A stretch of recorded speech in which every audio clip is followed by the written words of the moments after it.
বিচার সংস্কার এবং নতুন সংবিধানই হচ্ছে আমাদের প্রধানতম দাবি। বিচার সংস্কার এবং নতুন সংবিধানের মাধ্যমে এই দেশ পুনর্গঠন করতে হবে। প্রিয় নগরবাসী, জাতীয় নাগরিক পার্টি জুলাই গণ অভ্যুত্থানের 1 বছর পূর্তি উপলক্ষে দেশ গড়তে জুলাই পদযাত্রা কর্মসূচি শুরু করেছে। সেই কর্মসূচির ধারাবাহিকতা আজকে আমরা নওগাঁয় এসেছি। আমরা 64 জেলাতে ঘুরছি। আমরা বলছি কি জন্য গণ অভ্যুত্থান হয়েছিল, তরুণদের স্বপ্ন কি ছিল, শহীদদের আকাঙ্ক্ষা কি ছিল। আমরা কেবল বলছি নয়, আমরা শুনছি।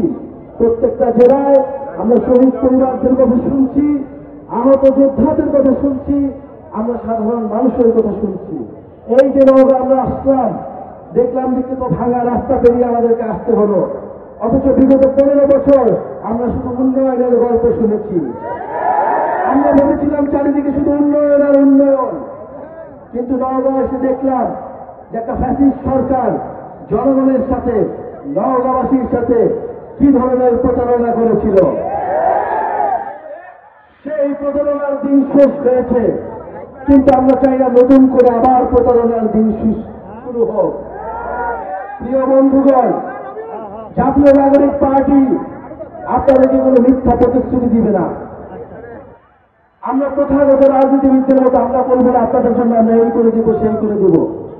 আমরা আপনাদের কাছে শুধু এতটুকু বলতে চাই যে সময়ের প্রয়োজনে রাজনৈতিক পরিস্থিতির মধ্য দিয়ে আমরা রাজনৈতিক হয়ে উঠেছি, রাজনৈতিক দল গঠন করতে হয়েছে।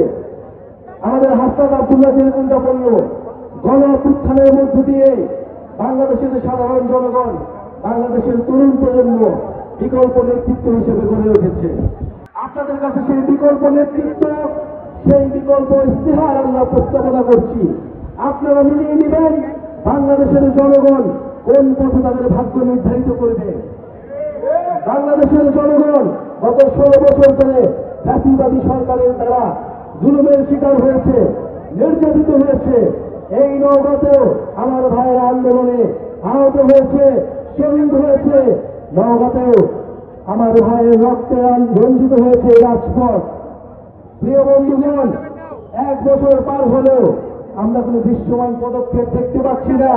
এ কারণে আমরা বলছি বিচার সংস্কার এবং নতুন সংবিধানই হচ্ছে আমাদের প্রধানতম দাবি। বিচার সংস্কার এবং নতুন সংবিধানের মাধ্যমে এই দেশ পুনর্গঠন করতে হবে। প্রিয় নওগাঁবাসী, এখানে একটা প্ল্যাকার্ড একটু আগে দেখেছিলাম যে স্বাধীনতা এনেছি, সংস্কারও আনব। প্রিয় বন্ধুগণ, আমরা 71-এ স্বাধীনতা এনেছিলাম, কিন্তু সেই স্বাধীনতা বেহাত হয়ে গিয়েছিল। সেই স্বাধীনতার ফল আমরা ভোগ করতে পারি নাই। আমরা এবার 24-এর গণ অভ্যুত্থানকে কোন রকমে বেহাত হতে দিব না। ওই যে প্ল্যাকার্ডে তাকান, স্বাধীনতা এনেছি, সংস্কার আনব। আজকের এই নওগাঁ থেকে এটাই আমাদের প্রতিজ্ঞা। স্বাধীনতা এনেছি, সংস্কার আমরাই আনব এবং এই স্বাধীনতাকে আমরাই রক্ষা করব।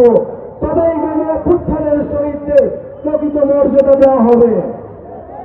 প্রিয় বন্ধুগণ, আপনাদের এই নওগাঁর কৃতি সন্তান মনিরা শারমিন আমাদের জাতীয় নাগরিক পার্টিতে যুগ্ম আহ্বায়ক পদে রয়েছেন। আমাদের এই দল গঠনের শুরু থেকে অক্লান্ত পরিশ্রম করছেন তিনি।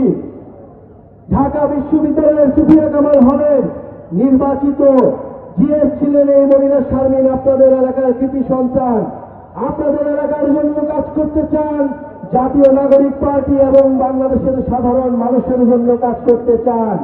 আপনারা তাকে সেই কাজের সুযোগ দিবেন, তার উপর সেই আস্থা রাখবেন, জাতীয় নাগরিক পার্টির উপরে সেই আস্থা রাখবেন।